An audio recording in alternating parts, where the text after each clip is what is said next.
За миролюбивиот човек.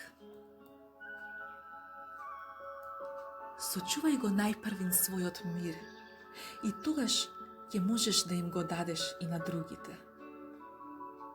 Миролюбивиот човек е покорисен од учениот. Страсниот човек и самото добро го преобработува во зло и лесно верува во злото.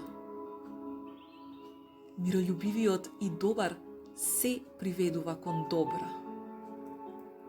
Оној што е цврст во мирот, не мисли зло за никого. Незадоволниот и вознемирен човек го мачат секакви сомненија. Тој никогаш нема одмор, ниту ги остава другите на мир. Тој често го зборува тоа што не би требало да се каже, а го прави тоа што не би требало да се прави. Тој внимава како другите ги исполнуваат своите должности, а ги занимарува своите. Биди строг првин кон себе и тогаш ќе можеш праведно да бидеш строг и кон својот ближен. Ти со задоволство ги оправдуваш и разубавуваш своите дела, а не сакаш да примиш ничие оправдување. Поправично би било себе си да се обвинуваш, а својот брат да го оправдуваш.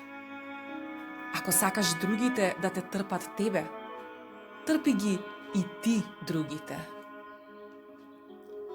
Погледни само колку си далеку од вистинската љубов и смиреност, која никогаш не се лути и не се гневи, освен самата на себе. Не си направил ништо особено добро ако живееш со благи и добри луѓе, зашто тоа ни годи по природа на сите. Секој го сака мирот и ги љуби оние што мислат како него. Но да може мирно да се живее со груби, сурови и пакосни или разуздани или непријателски расположени кон нас самите, е голема милост и храбро дело, достојно за пофалба. Има луѓе што се во мир со себе и со другите. Но ги има и такви што немаат мир, а ни на другите не им го даваат.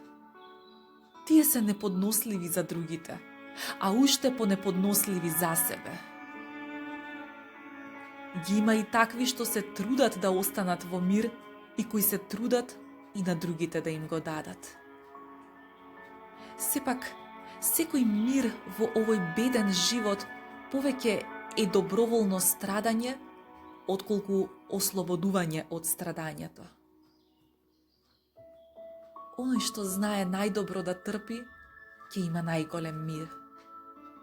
Тој е победник на самиот себе и господар на светот.